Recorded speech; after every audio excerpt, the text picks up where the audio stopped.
extreme measures to catch a killer. This after a daring downtown shooting. WESH-TV News at 11 starts right now. Good evening. I'm Jim Payne. I'm Wendy Chioji. Right now, police are targeting Orlando nightclubs.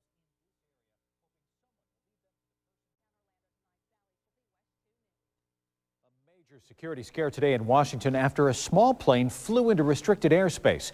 There was definitely a feeling of panic as both the White House and the Capitol buildings were evacuated. Take a look.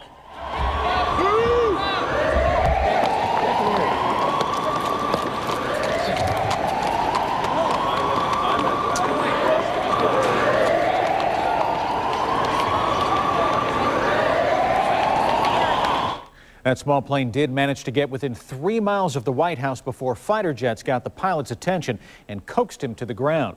WESH 2's Raul Martinez joins us now live. And Raul, local pilots are outraged by today's events, saying the pilot had to know he was flying in restricted airspace. Yeah, Jim, the pilots we spoke to say they were outraged. In fact, they said that what happened today was simply irresponsible on the part of those two pilots. They're angry that incidents just like today's give recreational pilots pretty much a bad rap, most of whom they say know exactly what they're doing when they get behind those controls.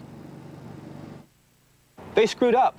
Local pilot Steve Gatlin doesn't mince words when talking about the two pilots who caused havoc in the nation's capital. Inexcusable. You just can't get in an airplane and go fly somewhere. There's various things you have to check. Gatlin says properly trained pilots with the proper equipment have no excuse. They have to have their flight plan made ahead of time. They have to know where they're flying to, where their fuel stops are, what their checkpoints are. At the same time, they're told of airspace restrictions in Central Florida, around Disney World and the Kennedy Space Center. Last October, it happened here. This plane flew into restricted airspace during a presidential visit to the Space Coast and was quickly greeted by fighter jets. The pilot had gotten lost. We can tell exactly where the airports are and where the restricted airspace may be.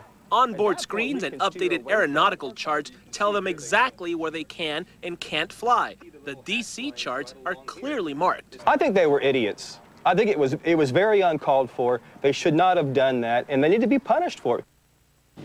But we know now that they won't be. Those two pilots we know will not face any charges for what happened today. Reporting live from Orlando Executive Airport, Raul Martinez, WESH-TV News. There are bound to be serious repercussions in the wake of a chase and a deadly police shooting earlier tonight in Southern California, which was